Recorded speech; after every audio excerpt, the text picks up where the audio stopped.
Hello friends, ಇವತ್ತು ನಾನು explain ಮಾಡ್ತಾ ಇರೋ ಸಿನಿಮಾ ಕಂಗುವ. ಸಿನಿಮಾ ಒಂದ್ಲೈನ್ ಏನು ಅಂತ ಅಂದ್ರೆ, ಸಿನಿಮಾ ಇರೋ ಕೈಗೆ ಸಿಗೋ ಒಬ್ಬ ಚಿಕ್ಕ ಹುಡುಗ. ಆ ಹುಡುಗನನ್ನ ಒಂದು ರಷ್ಯನ್ ಫೋರ್ಸ್ ಹುಡುಕ್ತಾ ಇದ್ದಾರೆ.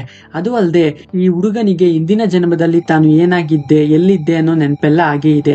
ಈ ಹುಡುಗನಿಗೂ ಹೀರೋಗೂ ಏನಾದ್ರೂ ಸಂಬಂಧ ಇದೆಯಾ, ಆ ರಷ್ಯನ್ ಫೋರ್ಸ್ ಯಾಕೆ ಈ ಹುಡುಗನನ್ನ ಹುಡುಕ್ತಾ ಇದ್ದಾರೆ ಅನ್ನೋ ಎಲ್ಲಾ ಮಿಸ್ಟರಿಯನ್ನ ಒಳಗೊಂಡಿರೋ ಸಿನಿಮಾನೇ ಈ ಕಂಗುವ. ಸರಿ, ಜಾಸ್ತಿ ಡ್ರ್ಯಾಗ್ ಮಾಡೋದು ಬೇಡ, ಬನ್ನಿ ಸಿನಿಮಾ ಒಳಗೆ ಹೋಗೋಣ. ಸಿನಿಮಾ ಸ್ಟಾರ್ಟ್ ಆಗುತ್ತೆ 1770ರ ದಶಕದಲ್ಲಿ. ಇಲ್ಲೊಂದು ಪೆರುಮಾಚಿ ಅನ್ನೋ ದ್ವೀಪದಲ್ಲಿ ಒಬ್ರು ಅಜ್ಜಿ ಮಕ್ಕಳಿಗೆ ಕತೆ ಹೇಳ್ತಾ ಇದ್ದಾರೆ. ಈ ಭೂಮಿ ಮೇಲೆ ತುಂಬಾ ರಹಸ್ಯಗಳಿವೆ, ಆದ್ರೆ ಅರ್ಥನೇ ಆಗದೆ ಇರೋ ರಹಸ್ಯ ಅಂದ್ರೆ ಮನುಷ್ಯನ ಜೀವನ ಅಂತ ಒಂದು ಕಥೆಯನ್ನೇ ಹೇಳ್ತಾ ಇದ್ದಾರೆ. ಆ ಸೀನ್ ಅಲ್ಲಿಗೆ ಕಟ್ಟಾಗಿ ಕತೆ 2024ಕ್ಕೆ ಶಿಫ್ಟ್ ಆಗುತ್ತೆ. ರಷ್ಯಾದ ಒಂದು ದೊಡ್ಡ ರಿಸರ್ಚ್ ಸೆಂಟರ್. ಇಲ್ಲಿ ಸೈಂಟಿಸ್ಟ್ಗಳು ಮಕ್ಕಳ ಬ್ರೈನ್ ಮೇಲೆ ರಿಸರ್ಚ್ ಮಾಡ್ತಾ ಇದ್ದಾರೆ. ತಕ್ಷಣ ಸೆಕ್ಯೂರಿಟಿ ಸೈರೆಂಟ್ ಸೌಂಡ್ ಬರುತ್ತೆ. ಝೀಟಾ ಅನ್ನೋ ಒಬ್ಬ ಹುಡುಗ ಈ ರಿಸರ್ಚ್ ಸೆಂಟರ್ ಇಂದ ತಪ್ಪಿಸ್ಕೊಂಡು ಓಡ್ತಾ ಇದ್ದಾನೆ. ಅವನನ್ನ ಇಟ್ಕೊಳ್ಳೋಕೆ ಅಂತ ಗಾರ್ಡ್ಸ್ ಎಲ್ಲ ಹಿಂದೆನೆ ಚೇಸ್ ಮಾಡ್ಕೊಂಡು ಬರ್ತಾ ಇದ್ದಾರೆ. ಆ ಹುಡುಗನನ್ನ ಯಾಕೆ ಇಲ್ಲಿ ಲಾಕ್ ಮಾಡಿ ಇಟ್ಕೊಂಡಿದ್ರು, ಕಾರಣ ಏನು ಅಂತ ಗೊತ್ತಿಲ್ಲ. ಈ ಝೀಟಾ ಅನ್ನೋ ಹುಡುಗ ಹೇಗೋ ಅವ್ರ ಕೈಯಿಂದ ತಪ್ಪಿಸ್ಕೊಂಡು ಅಲ್ಲಿ ಬರ್ತಾ ಇದ್ದ ಟ್ರೈನ್ ಹತ್ಕೊಂಡು ತಪ್ಪಿಸ್ಕೊತಾನೆ. ಇವನಿಗೆ ಕೆಲವು ಹಳೆಯ ವಿಷಯಗಳು ಕಾಡ್ತಾ ಇರುತ್ತೆ ಅಂತ ಕಾಣಿಸುತ್ತೆ. ಅಲ್ಲಿ ಬಿದ್ದಿದ್ದ ಚಾರ್ಕೋಲ್ ನ ತಗೊಂಡು ಒಬ್ಬರ ಚಿತ್ರವನ್ನ ಬಿಡಿಸ್ತಾನೆ. ಅದು ಕಂಗುವ ಅನ್ನೋ ಒಬ್ಬರ ಚಿತ್ರ ಆಗಿರುತ್ತೆ. ನಂತರ ನಮಗೆ ಗೋವಾದಲ್ಲಿರೋ ಸಿನಿಮಾ ಹೀರೋ ಫ್ರಾನ್ಸಿಸ್ ನ ಮತ್ತು ಅವನ ಸ್ನೇಹಿತ ಕೋಲ್ಟ್ ನ ತೋರಿಸ್ತಾರೆ. ಇವರಿಬ್ರು ಬೌಂಟಿ ಹಂಟರ್ಸ್, ಅಂದ್ರೆ ಪೊಲೀಸ್ ಕೈಯಲ್ಲೇ ಹಿಡಿಯೋಕಾಗದ ಕ್ರಿಮಿನಲ್ಸ್ ನ ಇವ್ರು ಹಿಡಿತಾರೆ. ಅದರಿಂದ ಕಮಿಷನರ್ ಇವರಿಗೆ ಆಗಾಗ ಅಂಡರ್ ಕವರ್ ಆಪರೇಷನ್ ಕೊಡ್ತಾ ಇರ್ತಾರೆ. ಕೆಲಸ ಮುಗಿದ್ಮೇಲೆ ದುಡ್ಡು ಕೊಡ್ತಾ ಇರ್ತಾರೆ. ಈಗ ಕಮಿಷನರ್ ಕೊಟ್ಟಿರೋ ಆಪರೇಷನ್ ಡಿಸೌಜಾ ಅನ್ನೋ ಕ್ರಿಮಿನಲ್ ನ ಇಟ್ಕೊಂಡು ಬಂದ್ ಕೊಡೋದು. ಹಾಗೆ ಫ್ರಾನ್ಸಿಸ್ ಡಿಸೌಜಾ ಕಡೆ ಅವ್ರಿಗೆ ಹೊಡೆದು ಡಿಸೌಜಾನ ಕಮಿಷನರ್ ಹೇಳಿದ ಜಾಗಕ್ಕೆ ಕರ್ಕೊಂಡು ಹೋಗ್ತಾ ಇದ್ದಾನೆ. ಇವರ ರೀತಿನೇ ಏಂಜೆಲಾ ಅನ್ನೋ ಒಬ್ಳು ಬೌಂಟಿ ಹಂಟರ್ ಇದ್ದಾಳೆ. ಇವಳು ಸಹ ಡಿಸೌಜಾನ ಹಿಡಿಬೇಕು ಅಂತ ಇರ್ತಾಳೆ. ಆದ್ರೆ ಅದಕ್ಕಿಂತ ಮುಂಚೆನೆ ಫ್ರಾನ್ಸಿಸ್ ಕೆಲಸ ಮುಗಿಸಿರ್ತಾನೆ. ಝೀಟಾ ಈಗ ಗೋವಾದಲ್ಲಿದ್ದಾನೆ. ಈ ವಿಷಯ ರಷ್ಯಾದಲ್ಲಿದ್ದ ಆರ್ಮ್ಡ್ ಫೋರ್ಸ್ ಗೆ ತಿಳಿದು ಬರುತ್ತೆ. ಹೇಗಂತ ಅಂದ್ರೆ ಝೀಟಾ ಬ್ರೈನ್ ನಲ್ಲಿ ಟ್ರೇಸರ್ ಇಟ್ಟಿರ್ತಾರೆ. ಅದರಿಂದ ಝೀಟಾ ಈಗ ಗೋವಾದಲ್ಲಿದ್ದಾನೆ ಅಂತ ಗೊತ್ತಾಗಿದೆ. ಇವರ ಕಮಾಂಡರ್ ಝೀಟಾನ ಅಲ್ಲಿಂದ ಹಿಡಿದು ತರುವಂತೆ ಗಾರ್ಡ್ಸ್ ಗೆ ಆರ್ಡರ್ ಮಾಡ್ತಾರೆ. ಫ್ರಾನ್ಸಿಸ್ ಗೆ ಜಿಟ್ಟು ಅನ್ನೋನ ಇಟ್ಕೊಂಡು ಬರುವಂತೆ ಕಮಿಷನರ್ ಒಂದು ಆಪರೇಷನ್ ಕೊಟ್ಟಿರ್ತಾರೆ. ಜಿಟ್ಟುನ ಹಿಡಿಯೋ ಸಮಯದಲ್ಲಿ ಅಚಾನಕ್ ಆಗಿ ನಡೆದ ಶೂಟ್ಔಟ್ ನಲ್ಲಿ ಜಿಟ್ಟು ಪ್ರಾಣ ಹೊರಟೋಗುತ್ತೆ. ಇಲ್ಲಿ ನಡೆದ ಶೂಟ್ಔಟ್ ನ ಯಾರು ನೋಡಿಲ್ಲ ಅಂತ ಫ್ರಾನ್ಸಿಸ್ ಮತ್ತು ಕೋಲ್ಟ್ ಅಲ್ಲಿಂದ ಹೊರಟೋಗೋಣ ಅಂದ್ಕೊಂಡ್ರೆ ಆ ಜಾಗದಲ್ಲಿ ಝೀಟಾ ನಿಂತಿದ್ದಾನೆ. ಈ ಹುಡುಗ ಏನನ್ನೋ ನೋಡಿರಲ್ಲ ಅಂದ್ಕೊಂಡು ಅಲ್ಲಿಂದ ಹೊರಟೋಗ್ತಾರೆ. ಝೀಟಾ ಫ್ರಾನ್ಸಿಸ್ ನೇ ದುರ್ಗುಟ್ಕೊಂಡು ನೋಡ್ತಾ ಇರ್ತಾನೆ. ನಂತರ ಆ ಜಾಗಕ್ಕೆ ಬಂದ ಏಂಜೆಲ್ಲಾ ಅಲ್ಲಿ ಸತ್ತು ಬಿದ್ದಿದ್ದ ಜಿಟ್ಟುನ ನೋಡಿ, ಹಾಗೆ ಝೀಟಾ ಅಲ್ಲಿ ನಿಂತ್ಕೊಂಡಿರೋದನ್ನ ನೋಡಿ ಇವನನ್ನ ಯಾರು ಕೊಂದಿದ್ದು ಅಂತ ಕೇಳ್ತಾಳೆ. ಮಾರನೇ ದಿನ ಝೀಟಾ ಫ್ರಾನ್ಸಿಸ್ ಮತ್ತೆ ಕೋಲ್ಟ್ ಚಿತ್ರವನ್ನ ಬರೆದು ತೋರ್ಸೋಕೆ ಪ್ರಯತ್ನ ಪಡ್ತಾ ಇರ್ಬೇಕಾದ್ರೆ ಈ ವಿಷಯ ಫ್ರಾನ್ಸಿಸ್ಗೆ ಗೊತ್ತಾಗೋಗುತ್ತೆ. ಆ ಹುಡುಗ ಐ ವಿಟ್ನೆಸ್ ಆಗೋಗ್ಬಿಟ್ಟಿದ್ದಾನೆ ಅಂತ ಮತ್ತೆ ಅದೇ ಸ್ಪಾಟ್ಗೆ ಬಂದು ಝೀಟಾನ ಅಲ್ಲಿಂದ ಎತ್ಕೊಂಡು ಹೊರಟೋಗ್ತಾನೆ. ಕಾರ್ನಲ್ಲಿ ಹೋಗ್ಬೇಕಾದ್ರೂ ಸಹ ಫ್ರಾನ್ಸಿಸ್ ನ ದುರ್ಗುಟ್ಕೊಂಡೇ ನೋಡ್ತಾ ಇರ್ತಾನೆ. ಸ್ವಲ್ಪ ಸಮಯ ಆದ್ಮೇಲೆ ಝೀಟಾಗೆ ಪಿಟ್ಸ್ ಬಂದ್ಬಿಡುತ್ತೆ. ಫ್ರಾನ್ಸಿಸ್ಗೆ ಏನ್ ಮಾಡ್ಬೇಕಂತ ಅರ್ಥ ಆಗಲ್ಲ. ತಕ್ಷಣ ಹಾಸ್ಪಿಟಲ್ಗೆ ಕರ್ಕೊಂಡು ಹೋಗ್ತಾನೆ. ಡಾಕ್ಟರ್ ಝೀಟಾ ಪೂರ್ತಿ ಬಾಡಿ ಸ್ಕ್ಯಾನಿಂಗ್ ಮಾಡಿ ಈ ಹುಡುಗನ ಬ್ರೈನ್ ನಲ್ಲಿ ಏನೋ ಅಬ್ನಾರ್ಮಾಲಿಟಿ, ಬ್ರೈನ್ ಸೆಲ್ಸ್ ನ ಏನೋ ಬೇರೆ ಆಲ್ಟರ್ ಮಾಡ್ತಾ ಇದೆ. ಈ ಹುಡುಗನ ಸ್ಕಲ್ ನ ಯಾವ್ದೋ ಸರ್ಜರಿಗೆ ಅಂತ ಓಪನ್ ಮಾಡಿದ್ದಾರೆ ಅಂತ ಕಾಣಿಸುತ್ತೆ. ನಾನು ರಿಪೋರ್ಟ್ಸ್ ನೆಲ್ಲ ಚೀಫ್ ನ್ಯೂರಾಲಜಿಸ್ಟ್ ಗೆ ಕಳಿಸ್ಕೊಡ್ತೀನಿ, ನೀವು ನಾಳೆ ಮಾರ್ನಿಂಗ್ ಈ ಹುಡುಗನನ್ನ ಕರ್ಕೊಂಡು ಬನ್ನಿ ಅಂತ ಹೇಳ್ತಾರೆ. ಫ್ರಾನ್ಸಿಸ್ಕೋ ಝೀಟಾನ ತನ್ನ ಮನೆ ಕರ್ಕೊಂಡು ಹೋಗ್ತಾ ಇದ್ದಾನೆ. ಕಮಿಷನರ್ ಇಂದ ಕಾಲ್ ಬರುತ್ತೆ. ಶೂಟ್ಔಟ್ ಆದ ಜಿಟ್ಟು ಅಣ್ಣ ಕಂಬುಟ್ಟುಗೆ ಆ ಹುಡುಗನೇ ಐ ವಿಟ್ನೆಸ್ ಅಂತ ಗೊತ್ತಾಗೋಗಿದೆ, ನೀನ್ ಸ್ವಲ್ಪ ಹುಷಾರಾಗಿರು ಅಂತ. ಫ್ರಾನ್ಸಿಸ್ ಹೋಗಿ ಈ ಹುಡುಗನಿಗೆ ಏನ್ ಪ್ರಾಬ್ಲಮ್ ಇದೆ, ನನ್ ಯಾಕಾಗ್ ನೋಡ್ತಾನೆ ಅನ್ನೋ ಸ್ಟ್ರೇಂಜ್ ಫೀಲಿಂಗ್ ಬರ್ತಾ ಇದೆ. ಮನೆ ಕರ್ಕೊಂಡು ಹೋದ್ಮೇಲೆ ಝೀಟಾ ಗೋಡೆಯ ತುಂಬಾ ಹಿಂದೆ ನಡೆದ ಯುದ್ಧ, ಹಡಗು ಅಂತ ಚಿತ್ರವನ್ನೆಲ್ಲ ಬಿಡಿಸ್ತಾ ಇದ್ದಾನೆ. ಫ್ರಾನ್ಸಿಸ್ ನ ತಪ್ಕೊಂಡು ಅವನ್ ಕೈಯನ್ನ ತನ್ನ ತಲೆಯ ಮೇಲೆ ಇಟ್ಕೊಂಡು ಹಳೆಯದನ್ನೆಲ್ಲ ನೆನಪಿಸ್ಕೊಳ್ತಾ ಇದ್ದಾನೆ. ಆದ್ರೆ ಬಾಯ್ ಬಿಟ್ಟು ಮಾತಾಡ್ತಾ ಇಲ್ಲ. ಯಾಕೆ ಹುಡುಗ ಈಗ ಮಾಡ್ತಾ ಇದ್ದಾನೆ ಅಂತ ಫ್ರಾನ್ಸಿಸ್ ಹೋಗಿ ಒಂಚೂರು ಅರ್ಥ ಆಗಲ್ಲ. ಸ್ವಲ್ಪ ಸಮಯ ಆದ್ಮೇಲೆ ಝೀಟಾಗೆ ಹೊಟ್ಟೆ ಹಶುವಾಗ್ತಾ ಇದೆ ಅಂತ ತಿಳ್ಕೊಂಡು ಒಂದು ರೆಸ್ಟೋರೆಂಟ್ ಗೆ ಕರ್ಕೊಂಡು ಹೋಗ್ತಾನೆ. ಇಲ್ಲಿಗೆ ಬಂದಿರೋ ವಿಷಯ ತಿಳ್ಕೊಂಡೆ ಏಂಜೆಲ್ಲಾ ಕಂಬುಟ್ಟುನ ಕರ್ಕೊಂಡು ಅಲ್ಲಿಗೆ ಬರ್ತಾಳೆ.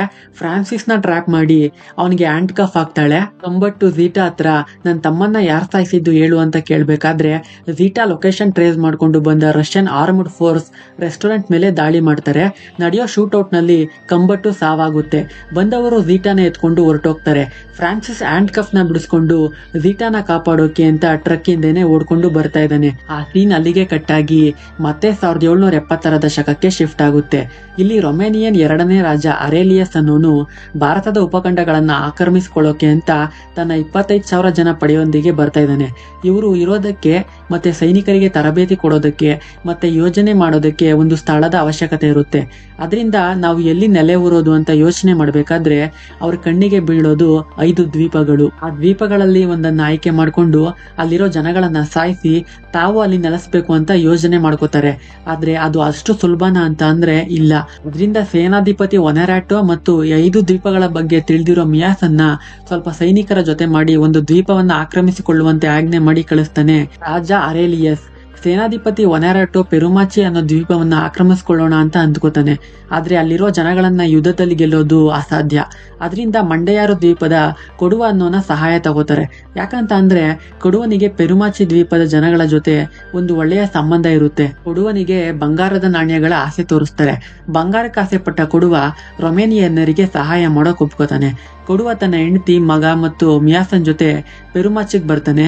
ಪೆರುಮಾಚಿ ನಾಯಕ ಸೆಂದಿಯನ್ನ ಭೇಟಿ ಮಾಡಿ, ವಿದೇಶದವರಿಂದ 500 ಅಡುಗು ಮಾಡಿ ತರುವ ಕೆಲಸ ಬಂದಿದೆ, ಅಡುಗು ಮಾಡಿಕೊಟ್ರೆ ಅದಕ್ಕೆ ಸಂಬಳ ಮತ್ತೆ ಲೋಕಜ್ಞಾನವನ್ನ ವಿದೇಶಿಯರು ನಮ್ಗೆ ಕೊಡೋದಾಗಿ ಹೇಳಿದ್ದಾರೆ. ಅದಕ್ಕೆ ನಮ್ಮಲ್ಲಿರೋ 100 ಜನರನ್ನ ನನ್ನ ಜೊತೆ ಕಳಿಸ್ಕೊಡಿ ಅಂತ ಕೇಳ್ಕೊತಾನೆ. ಅದಕ್ಕೆ ಪೆರುಮಾಚಿ ನಾಯಕ ಸೆಂದಿ ಒಪ್ಕೊಂಡು ಸರಿ ಆಯ್ತು ಕರ್ಕೊಂಡೋಗು ಅನ್ನೋಕೆ 100 ಜನರನ್ನ ಕರ್ಕೊಂಡು ಕೊಡುವ ಕಾಡಿನ ದಾರಿಯಲ್ಲಿ ಪ್ರಯಾಣ ಬೆಳೆಸ್ತಾನೆ.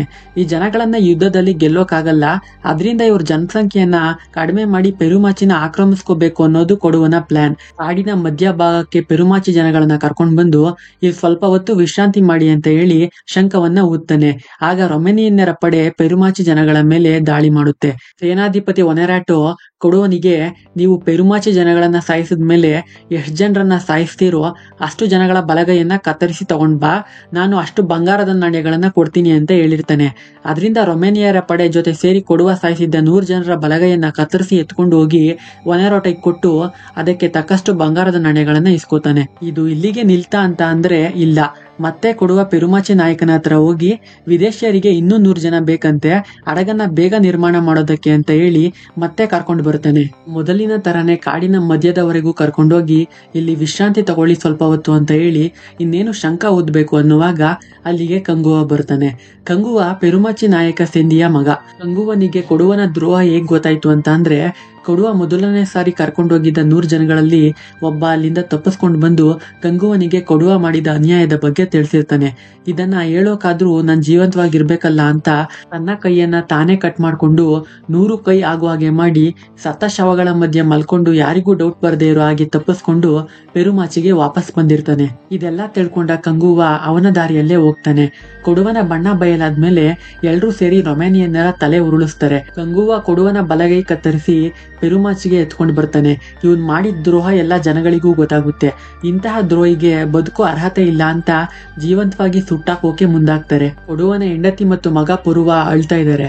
ಅವರನ್ನ ಇದೊಂದ್ ಸಾರಿ ಕ್ಷಮಿಸಿ ಜೀವ ಭಿಕ್ಷೆ ಕೊಡಿ ಅಂತ. ಆದ್ರೆ ಅದಕ್ಕೆ ಯಾರು ಒಪ್ಕೊಳ್ಳಲ್ಲ.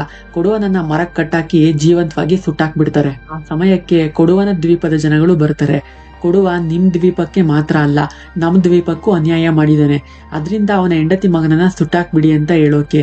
ಅದಕ್ಕೆ ಕಂಗುವ ಒಪ್ಕೊಳ್ಳೋದಿಲ್ಲ.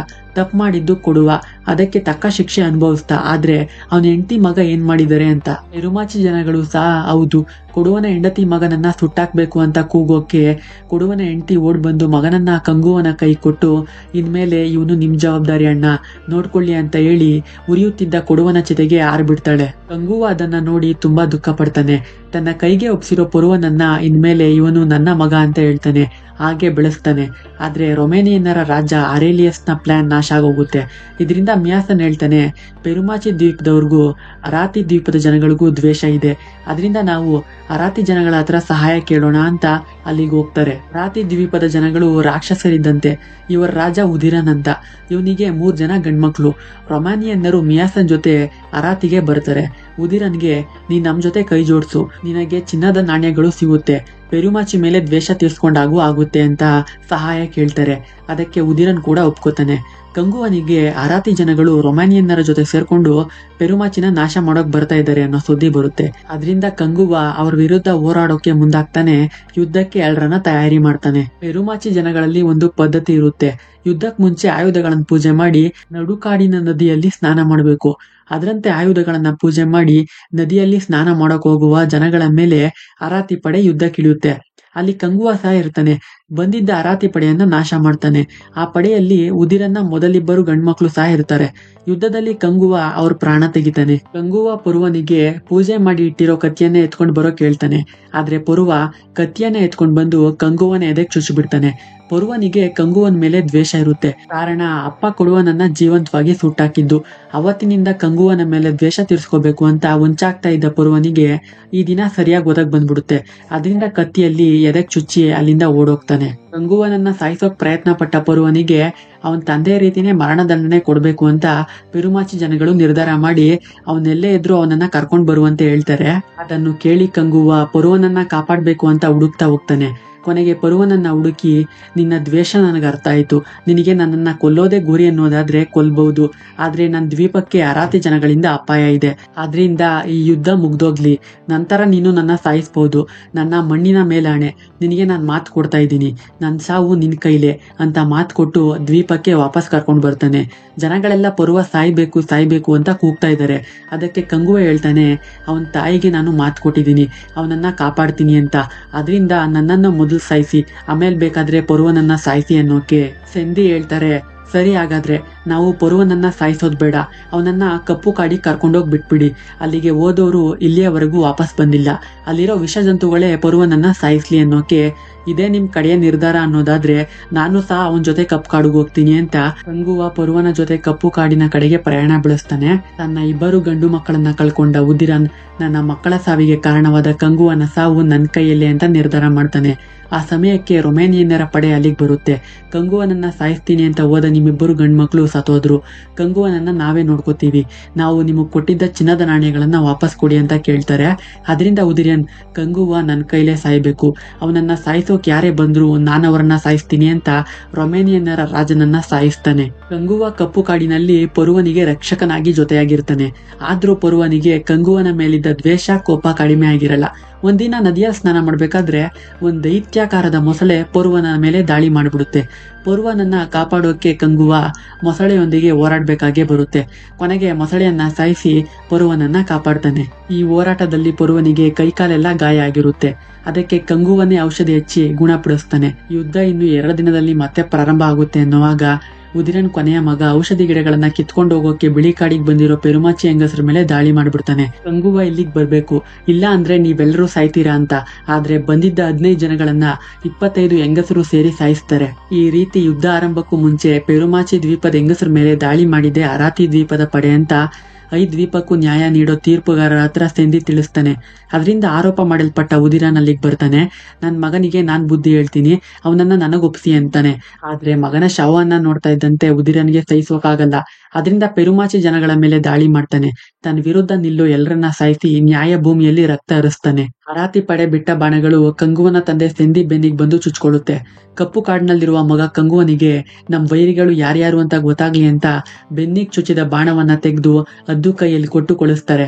ಆ ಅದ್ದು ಬಾಣಗಳನ್ನ ಕಂಗುವನ ಕೈಗೆ ತಂದು ಕೊಡೋಕೆ ಅದನ್ನ ಮುಟ್ ನೋಡಿ ಇದಕ್ಕೆಲ್ಲ ಕಾರಣ ಉದಿರನೇ ಅಂತ ತಿಳ್ಕೊಂಡ ಕಂಗುವನಿಗೆ ತಂದೆಯ ಸಾವಿನ ಬಗ್ಗೆಯೂ ತಿಳಿಯುತ್ತೆ. ತುಂಬಾ ದುಃಖ ಪಡ್ತಾನೆ. ಇನ್ನು ಉಳಿದಿರೋದು ಕಂಗುವನ ಸಾವು ಮತ್ತೆ ಪೆರುಮಾಚಿಯನ್ನ ಆಕ್ರಮಿಸ್ಕೊಳ್ಳೋದು. ಅದರಿಂದ ಹಡಗಿನ ಮೂಲಕ ಪೆರುಮಾಚಿ ಕಡೆಗೆ ತನ್ನ ಸೈನ್ಯ ಪಡೆ ಜೊತೆ ಹೋಗ್ತಾ ಇದ್ದಾನೆ. ದೂರದಲ್ಲಿ ಕಪ್ ಕಾಡ್ನಲ್ಲಿ ಬೆಳಕು ಕಾಣ್ತಾ ಇರುತ್ತೆ. ಪೆರುಮಾಚಿ ಜನಗಳು ನನಗೆ ಭಯಪಟ್ಟು ಕಪ್ ಕಾಡ್ನಲ್ಲಿ ಬಚ್ಚಿಟ್ಕೊಂಡಿದ್ದಾರೆ ಅಂತ ಹಡಗನ್ನ ಕಪ್ ಕಾಡಿನ ಕಡೆಗೆ ತಿರುಗಿಸ್ತಾನೆ. ಆದ್ರೆ ಇದು ಕಂಗುವ ಅರಾತಿ ಪಡೆಗೆ ಹಾಕಿರೋ ಬಲೆ.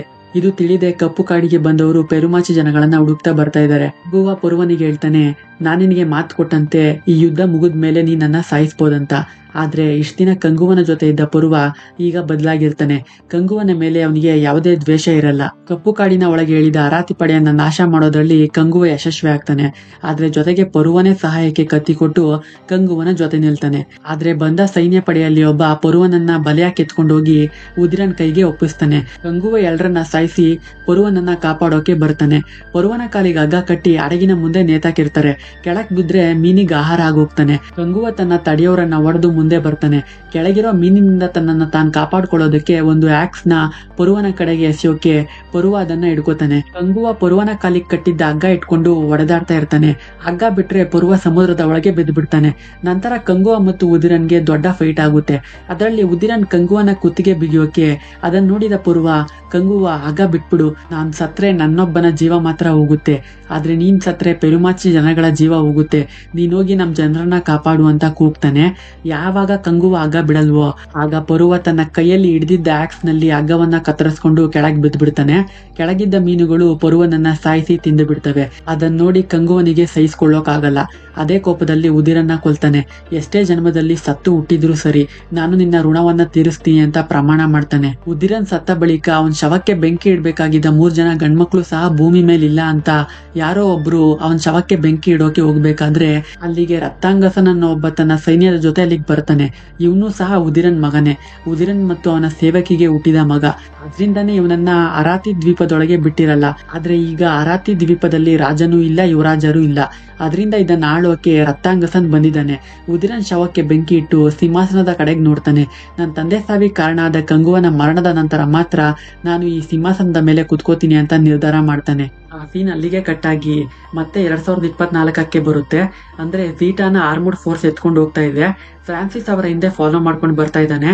ಆಕ್ಚುಲಿ ಹೋದ ಜನ್ಮದಲ್ಲಿದ್ದ ಕಂಗುವಾನೇ ಈ ಫ್ರಾನ್ಸಿಸ್, ಪರುವನೇ ಈ ಝೀಟಾನೇ ಎತ್ಕೊಂಡು ಆರ್ಮುಡ್ ಫೋರ್ಸ್ ಒಂದು ಜಾಗಕ್ಕೆ ಬರುತ್ತೆ. ಫ್ರಾನ್ಸಿಸ್ ಕೋಲ್ಟ್ ಆಂಜೆಲಾ ಜೊತೆ ಆ ಜಾಗಕ್ಕೆ ಬರ್ತಾನೆ. ಅಲ್ಲಿ ತುಂಬಾ ಕಂಟೈನರ್ಸ್ ಗಳಿರ್ತವೆ. ಅದ್ರಲ್ಲೊಂದು ಕಂಟೈನರ್ ನಲ್ಲಿ ಝೀಟಾನ ಕೆಲವು ಸೈಂಟಿಸ್ಟ್ ಗಳು ಟೆಸ್ಟ್ ಮಾಡ್ತಾ ಇರ್ತಾರೆ. ಕಮಾಂಡರ್ ಇನ್ಸ್ಟ್ರಕ್ಷನ್ ಮೇರೆಗೆ ಝೀಟಾನ ಪ್ಲೇನ್ಗೆ ಶಿಫ್ಟ್ ಮಾಡಿ ರಷ್ಯಾಗೆ ಮತ್ತೆ ತಗೊಂಡು ಹೋಗ್ತಾ ಇರ್ತಾರೆ. ಅದನ್ನ ನೋಡಿದ ಫ್ರಾನ್ಸಿಸ್ ಟೇಕ್ ಆಫ್ ಪ್ಲೇನ್ಗೆ ನುಗ್ತಾನೆ. ಅಲ್ಲಿದ್ದ ಆರ್ಮಡ್ ಫೋರ್ಸ್ಗೆ ಹೊಡೆದು ಝೀಟಾನ ಕಾಪಾಡ್ತಾನೆ. ಫ್ರಾನ್ಸಿಸ್ಗೆ ತನ್ನ ಹಳೆಯ ಜನ್ಮದ ಬಗ್ಗೆ ನೆನಪಾಗುತ್ತೆ. ಝೀಟಾನ ತಪ್ಕೊಂಡು ಅಳ್ತಾನೆ. ಪ್ಲೇನ್ ನಲ್ಲಿದ್ದ ಕ್ಯಾಮ್ರಾ ಮೂಲಕ ಫ್ರಾನ್ಸಿಸ್ ನ ಇವರ ಕಮಾಂಡರ್ ನೋಡ್ತಾನೆ. ಇವರ ಕಮಾಂಡರ್ ಬೇರೆ ಯಾರು ಅಲ್ಲ, ಇಂದಿನ ಜನ್ಮದಲ್ಲಿ ರಕ್ತಾಂಗಸನ್ ಆಗಿದ್ದ ಉದಿರನ್ ಮಗ. ಫ್ರಾನ್ಸಿಸ್ ನ ನೋಡಿ ಇವನು ಕಂಗುವ ಅಂತ ಹೇಳ್ತಾನೆ. ಝೀಟಾನ ಕಾಪಾಡಿ ಫ್ರಾನ್ಸಿಸ್ ಮನೆ ಕರ್ಕೊಂಡು ಹೋಗ್ತಾನೆ. ಕ್ಲೈಮ್ಯಾಕ್ಸ್ ನಲ್ಲಿ ಝೀಟಾಗೆ ಯಾವುದೋ ಒಂದು ಸೂಪರ್ ಪವರ್ ಇರೋ ರೀತಿ ತೋರಿಸ್ತಾರೆ. ಬಹುಶಃ ಅದಕ್ಕೋಸ್ಕರನೇ ಅನ್ಸುತ್ತೆ ರಷ್ಯನ್ ಆರ್ಮಡ್ ಫೋರ್ಸ್ ಈ ಹುಡುಗನ ಹಿಂದೆ ಬಿದ್ದಿದ್ದು. ಅಲ್ಲಿಗೆ ಸಿನಿಮಾ ಸೆಕೆಂಡ್ ಪಾರ್ಟ್ಗೆ ಲೀಡ್ ಕೊಡೋದ್ರ ಮೂಲಕ ಎಂಡ್ ಆಗುತ್ತೆ. ಇದೇ ರೀತಿ ಸಿನಿಮಾ ಎಕ್ಸ್ಪ್ಲನೇಷನ್ಗೆ ನಮ್ಮ ಚಾನೆಲ್ನ ಸಬ್ಸ್ಕ್ರೈಬ್ ಮಾಡ್ಕೊಳ್ಳೋದನ್ನ ಮರಿಬೇಡಿ. ಮತ್ತೆ ಇನ್ನೊಂದು ಸಿನಿಮಾ ಜೊತೆ ಸಿಗ್ತೀನಿ. ಅಲ್ಲಿಯವರೆಗೆ ಟೇಕ್ ಕೇರ್ ಅಂಡ್ ಬಾಯ್.